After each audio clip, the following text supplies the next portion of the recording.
Pada video kali ini kita akan membahas yaitu bagaimana kita menggunakan aplikasi ini dengan kondisi dua user yang berbeda tetapi mengerjakan satu project yang sama.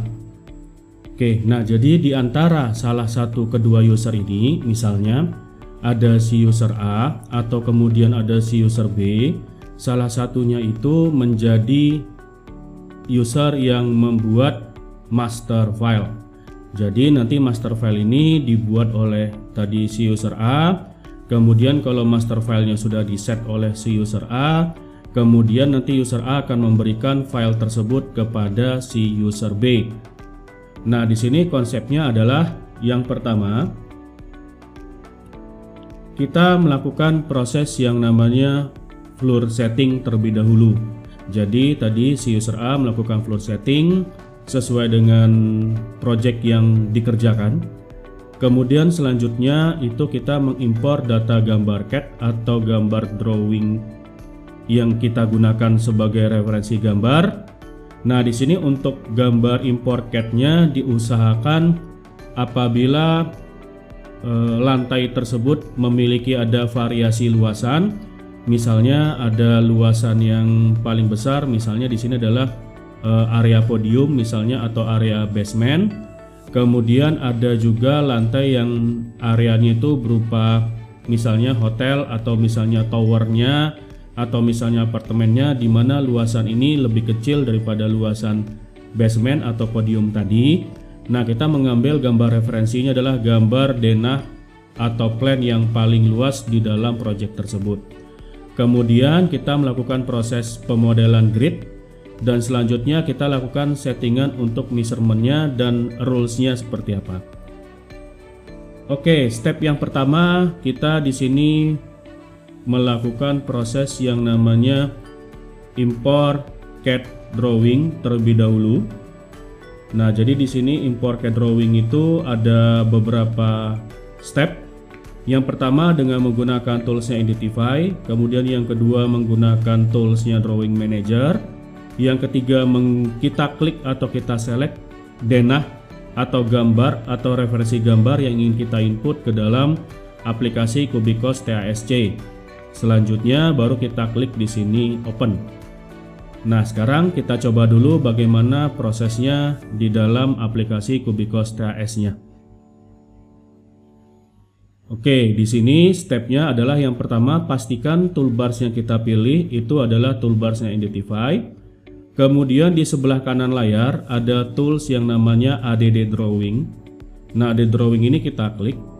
Kemudian misalnya kita ambil di sini denah salah satu ya, misalnya denah basement plan. Kemudian kita klik di sini Open.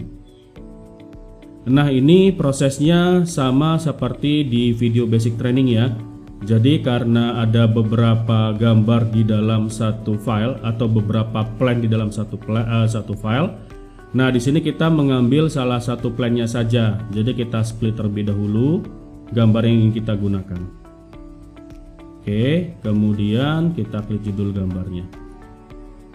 Jadi di sini kita sudah mengimpor data gambar ke dalam aplikasi Cubicos TASC 3 ya. Selanjutnya, setelah kita tadi mengimpor data gambar CAD sebagai referensi gambarnya kita dalam melakukan pemodelan, ini ada lagi flow atau stepnya itu adalah menggunakan floor setting. Jadi nanti di sini floor setting, kemudian nanti kita modifikasi floornya dan kita modifikasi mutu beton atau concrete grade-nya. Step by stepnya seperti apa? Jadi di sini yang pertama adalah di bagian project setting ini kita pilih floor setting ya. Floor setting, kemudian kita klik di sini nanti foundation floor-nya untuk menambah lantai berupa lantai basement. Jadi kenapa kita mengambil foundation floor sebagai referensi? Karena untuk yang nilai elevasinya minus ya. Biasanya elevasi basement itu minus. Jadi kita gunakan foundation floor. Kemudian setelah foundation floor-nya kita klik di sini, kita klik di sini insert floor. Kemudian metode yang keempat di sini keempat kita ganti nama lantainya sesuai dengan nama lantai yang ada di dalam referensi gambar. Nah, begitu sudah kita ganti nama lantainya di sini, baru kemudian kita rubah elevasi dasarnya ya. Jadi misalnya contoh nanti di gambar elevasi dasarnya itu adalah plus 32. Nah, ini kita ganti. Nah, biasanya elevasi dasar ini ada elevasi struktur floor level ataupun elevasi finish floor level ya. Jadi kita bisa memilih salah satu. Kemudian yang keenam di sini kita rubah beda tinggi floor to floor atau slab to slabnya untuk dari lantai basement 1 ke lantai 1 atau misalnya dari lantai 1 ke lantai 2. Kemudian setelah itu kita klik yang lantai 2-nya. Kemudian kita gunakan insert floor sehingga nanti akan bertambah lantainya sampai dengan lantai 8. Misalnya di sini sampai dengan lantai 8 ya. Ini terlihat hanya lantai 7 saja karena di atas lantai 7 ini tertutup dengan scroll up-nya itu ada lantai 8-nya. Kemudian untuk merubah concrete grade, jadi kita coba ambil parameternya atau referensi floornya itu adalah di lantai basement 1 dulu, kita klik. Kemudian baru kita klik misalnya item yang ingin kita rubah di sini adalah balok gitu ya. Nah, di balok di sini di kolomnya concrete grade kita rubah mutu betonnya sesuai dengan spesifikasi gambar. Begitu sudah kita rubah, nah ini kita tentukan apakah mutu beton si balok atau beam ini dia berlaku FC35 hingga ke semua lantai. Kalau misalnya berlaku untuk semua lantai, kita tidak perlu merubah per masing-masing lantai. Jadi dengan referensi lantai basement 1 tadi, kita klik di sini copy to other floor, tools yang nomor 12 ini ya, copy to other floor. Kemudian baru kita pilih lantai tipikal yang ingin kita copy data beamnya si concrete grade-nya dari lantai basement tadi. Misalnya contoh kalau ingin semuanya berarti kita centang semuanya. Kalau memang salah satu dari lantainya berarti kita pilih lantai mana saja yang sesuai mutu betonnya dengan mutu beton FC35 yang ada di lantai basement 1. Kemudian baru kita klik OK. Nah, prosesnya seperti apa di dalam aplikasi Kubikos-nya? Oke, di sini kita klik project setting, kemudian kita klik di sini floor setting ya. Nah, di sini kita misalnya ingin menambahkan posisi lantai basement. Kita klik di sini insert floor. Jadi ada basement 1. Oke ya, sesuai dengan referensi gambar yang kita berikan materinya. Ini elevasinya itu adalah di elevasi 28,6 atau di elevasi minus 3,45, dan referensi di lantai dasarnya itu kita mulai dari lantai 1, di sini adalah levelnya 32. Nah, jadi di sini pengaplikasiannya karena ada lantai basement 1 dan lantai ground floornya kita rename ya tadi ya, misalnya jadi lantai 1. Oke, kemudian di sini kita ganti levelnya 32 dan lantai basement 1 ini dia turunnya 3,4 ya dari 32 jadi 28,6. Kemudian di sini lantai satunya kita ganti menjadi lantai 2. Oke.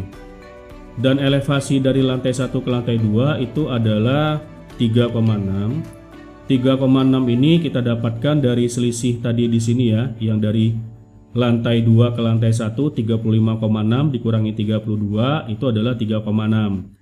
Jadi di sini 3,6. Nah, lantai 2-nya juga kita buat 3,6. Baru kemudian kita klik di lantai 2-nya, kita pilih insert floor.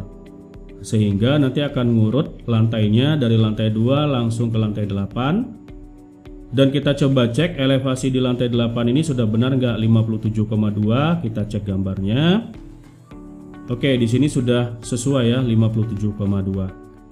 Nah, di sini kita baru menambahkan proses adalah jumlah lantai dan merubah elevasi lantai serta beda tinggi antar lantai. Nah, bagaimana dengan yang tadi mutu beton? Nah, di sini misalnya kita arahkan kursornya ke lantai basement ya. Contoh mulai dari lantai basement. Kemudian di sini kita contohkan adalah itemnya balok atau beam.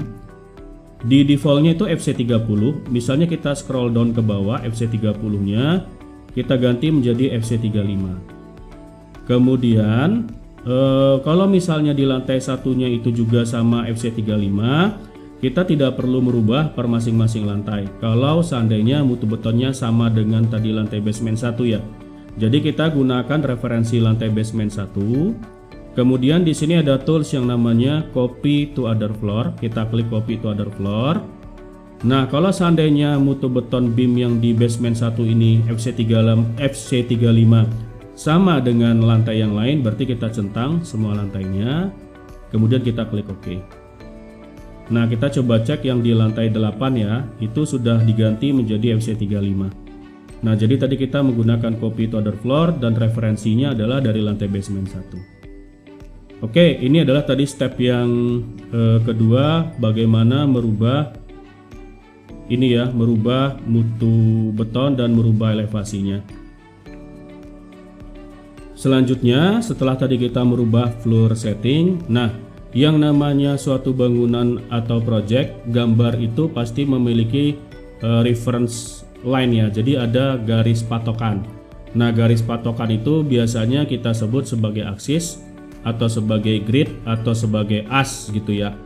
Nah, jadi di sini kita menggunakan konsep auto modeling sesuai dengan yang ada di dalam basic training ya. Jadi kita klik di sini, step by stepnya itu adalah, jadi yang pertama kita pilih gambar yang tadi sudah kita pecah jadi satu gambar seperti ini.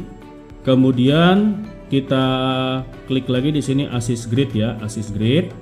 Dan kemudian assist grid ini kita proses dengan menggunakan auto modeling atau auto identify, di mana di dalam toolsnya auto identify ini ada 3 step. Pick axis untuk kita klik garis grid CAD-nya.